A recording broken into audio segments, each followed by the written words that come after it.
True Vault Hunter mode. What is it? It's New Game Plus. But not only that, it's one of the most successful New Game Plus modes in gaming. Or at least it used to be. True Vault Hunter mode, or TVHM as I will be referring to it as for the rest of the video, is one of the driving forces for replayability in Borderlands, and I think the thing that gets people hooked on the game the most. Lately though, TVHM has been on the decline, with it not even being included in the latest Borderlands game. So what's going on? I'm Cashew, and this is the rise and fall of True Vault Hunter mode in Borderlands. I don't think Gearbox ever really thought that TVHM was going to be as big as it was. It started as just a regular New Game Plus mode after all. At that time just being known as Playthrough 2. In Borderlands 1, Playthrough 2 restarted your story progress of the game, but made the game a lot harder by giving enemies more health and do more damage. The player also got to keep all their levels, skills, and items from the previous playthrough. The enemies also scaled to new levels and were all renamed to fit with the higher difficulty. This was also helpful to get the player to max level, being 50 at the time, which would then change with DLCs giving out more max levels.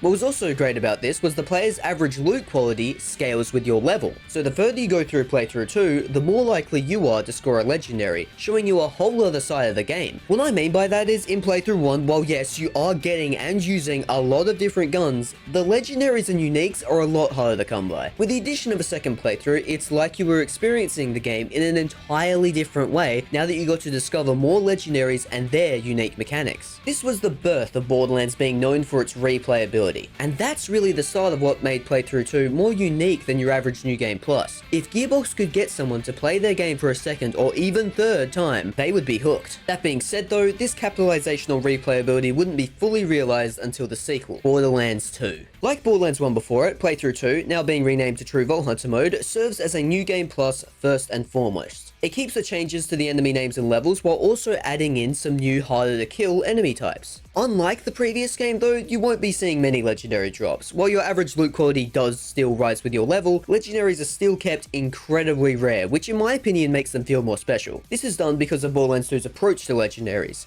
Dedicated drops. Dedicated drops in Borderlands 2 today function as a set chance for a unique enemy to drop a legendary item, usually about 10% chance, but there are exceptions. Having these dedicated drops instead of a high world drop rate encouraged True Vault Hunter mode to be used as sort of a knowledge check. Another reason to play the game over and see which enemies drop what legendary items. True Vault Hunter mode works so well with this, and combined with its decent quest level balancing and entry to the endgame, it was a surefire way to get fans hooked into the new Borderlands loop. Backtracking a bit though, what I mean when I say entry to the endgame is the addition of the raid bosses at launch, the main one being Terramorphous the Invincible. After completing the main story in normal mode, a side quest will appear in Sanctuary called You Will Die. Seriously. The quest takes you to a hidden map under Thousand Cuts called Terramorphous Peak and tasks you with killing Terra. But what the first time player will realize when the fight starts is that Terra, even in normal mode, is level 50. The only way to see what this boss is hiding is to hop into True Vault Hunter mode and to complete the story again. This not only leads more players into trying a second playthrough of the game, but introduce them to the endgame loop without them even noticing. At the back of the player's mind, they want to gear up and beat the raid boss, whether it be with a full party of people or to see if they can do it alone. With so much more build diversity compared to the first game, players had good reason to play the game over and over and over again, making what I call the hardcore Borderlands loop. Most casual fans might go all the way with one character, but it's actually really rare for a new player to play more than one class. It's a big reason why Borderlands 3 never got playable character DLC, because it just wasn't used. But a hardcore Borderlands fan gets so into the games that they play the full game, not one, not two, but 3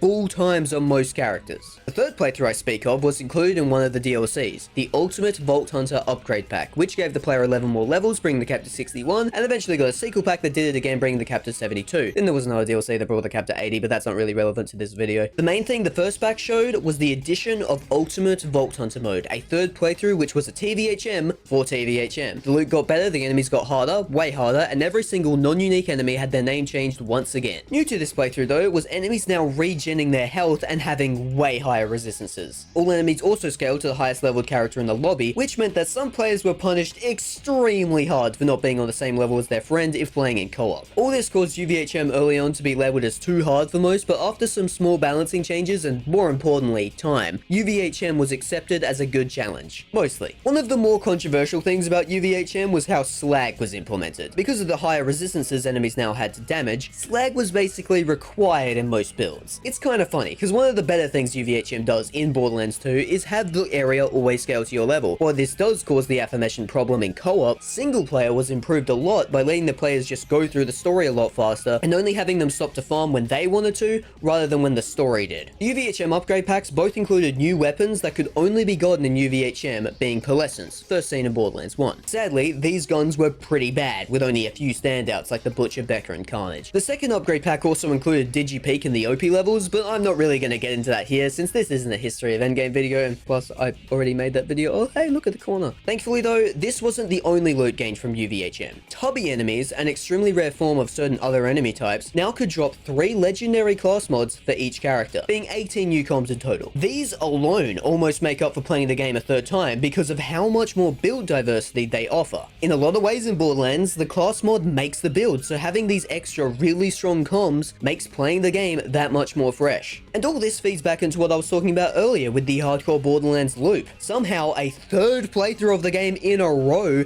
doesn't get stale and is now treated by Borderlands fans as the proper way to play the game, if such a thing can exist. So True Vault Hunter mode and Ultimate Vault Hunter mode were a hit, and changed the way that Borderlands players really played the games. So it's only natural that they would return for the next game, Borderlands The Pre-Sequel. Pre-Sequel's first campaign is pretty clean. I'd say thanks to things like more fleshed out skill trees, action skills, and the new very broken element of cryo, combined with a shorter runtime, Pre-Sequel's normal mode stands as one of the easier Borderlands experiences, apart from a few standout bosses. Pre-Sequel's TVHM mode is a completely different story. Coming from someone who adores the Pre-Sequel, TVHM sucks.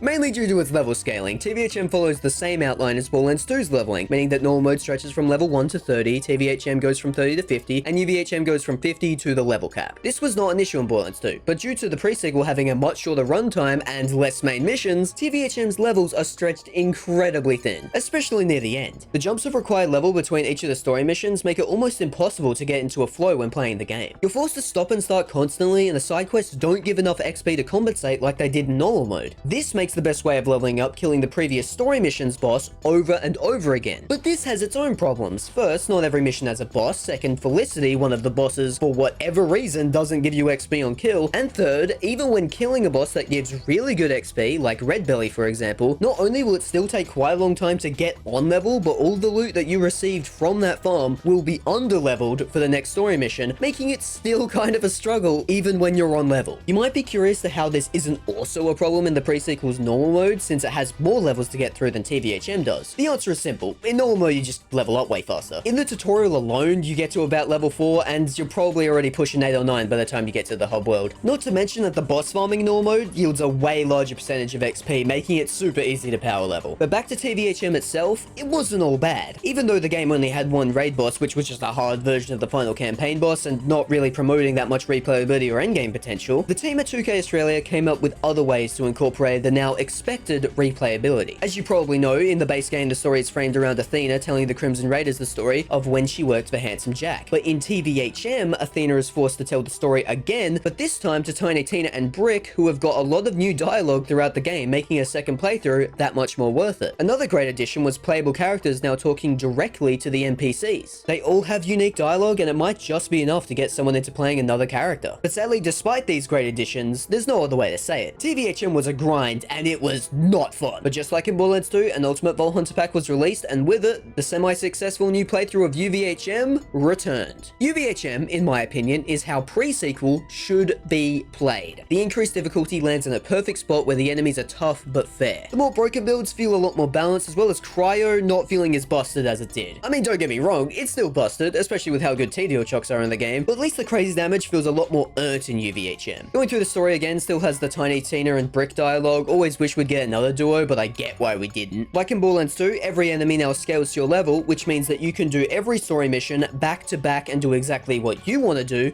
when you want to do it. And UVHM removing all level requirement roadblocks like this really reveals how much time the Pre-Sequel's TVHM really forces you to waste. You can beat the whole UVHM campaign in like 4 hours if you start with good gear and a semi-decent build. In those 4 hours, you are going to be having the time time of your life. But when that time runs out, it's gonna hit you that rushing through the main story only gets you to about level 55 and the max is 70. Pre-Sequel heavily lacks a way to get to max level. The best methods include taping down your controller and killing respawning guardians for 12 hours, restarting UVHM's first mission over and over again for about like 5 hours, or just killing the boss fights like the raid boss Sentinel over and over, which is somehow slower than both. This is just a major issue with the Pre-Sequel in general, and feels like the awful TVHM campaign is getting its last laughs in. TVHM and Pre-Sequel ended up being a lot worse than 2's, but still retained the hardcore Borderlands loop despite TVHM being a grind. Sadly though, this was the beginning of the end for TVHM, but what ended up happening to get rid of it was far more unique than you might think. Next mainline release in the series was Borderlands 3, and despite it at first having the same approach to TVHM as the other games, its endgame systems got in the way. After beating the main campaign, you unlock two things, TVHM and Mayhem Mode. Mayhem Mode is Borderlands 3's answer to endgame by basically turning the game's current campaign into UVHM. At launch there were 3 levels, which after a bunch of balancing issues, complaints and bad modifiers, that number ballooned into 11. What I mean when I say Mayhem Mode turns the campaign into UVHM is the fact that all enemies are now on level to your specific level, and depending on what Mayhem level you choose, the game's difficulty increases a lot more. But so too do the rewards like money, iridium and legendary drop rates. Having it be there just one button press away makes one question, what's the point of doing TVHM? And the answer is changing enemies' names. At launch there were definitely differences besides that, but after the many changes to the Mayhem modes, they're pretty much the same on either playthrough. The only actual difference between the two playthroughs once in Mayhem mode is how the elements in the game work. In TVHM, enemies will take more damage from elements they are weak to, but way less from an element they are not, which is a good change for a second playthrough. But it's just not enough for the time you have to put in to get it. Not to mention that Borderlands 3's campaign is super long and has a lot of pacing issues, like being forced to stand around for dialogue to end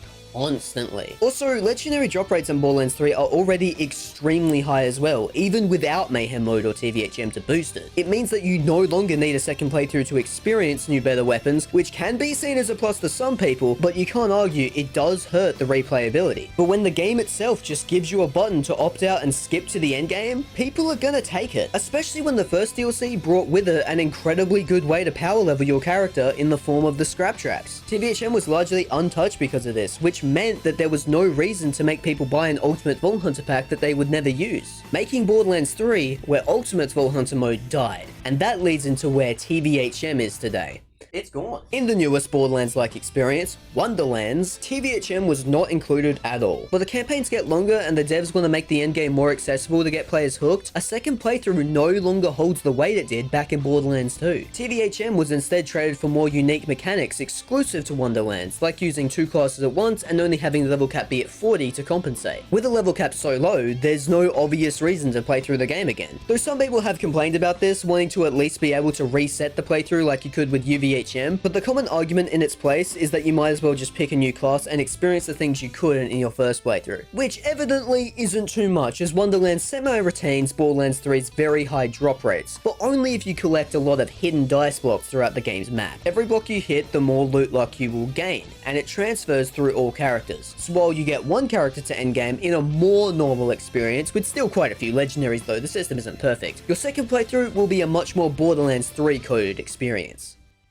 The overall impact of TVHM throughout the series will never be lost. I mean, it was the main building block that led Borderlands into being a series known for its replayability. Though the series has gone a different path in recent years, with longer campaigns and way more rewards for less player input. While TVHM did put out diminishing returns on its quality, with being pretty grindy in the pre-sequel and not needed at all in Borderlands 3, it will at least be remembered in its prime as one of the most unique and fulfilling New Game Plus modes in gaming. In the future, I would love for it to return, and it probably will, but I'll admit, it kinda has to be under the right circumstances now. If the story is really long and the reward for doing New Game Plus isn't there, then it probably shouldn't come back. For TVHM to really have purpose again, Borderlands as a whole needs to fix these fundamental things like legendary drop rates, difficulty scaling, pacing, and most importantly, the endgame. Honestly, if they don't want to change the aforementioned features, I think we could just get away with having a story reset with fixed levels for missions and enemies. But let me know in the comments what your opinion on True Vault Hunter mode is, and if you want it to come back. For now though, I'd like to thank you so much for for watching. And let's do the channel member shoutouts. My channel members are JBH, who has a pet dog that fights spirits with its mind. Angel B, who really liked what you had to say on the local rabbit situation and really values your input. Wesker520, who just drank water for the first time recently and is really excited about it. And listen, don't tell him everyone already knows about it, just let him have this. Chibi Scooby, who discovered a new letter after venturing into the town's local caverns. Jaden H, who has always been there for literally everyone in an attempt to cross off the last thing on their bucket list. Get on someone's will. Noah Roland, who liked Dwayne The Rock Johnson before him, he's really good at checkers. Handsome Frank 63, who knows exactly what to say to you when you're feeling down, but chooses not to say it. You've got to earn it first. Tryptophan, who found a genie lamp, but the genie inside was like super jaded and kept putting all these BS catches on every wish. Hurry this, you filthy casual, who was hospitalized after they decided to make the most dramatic entrance possible. Death, who is your personal guy. If you need a guy for something,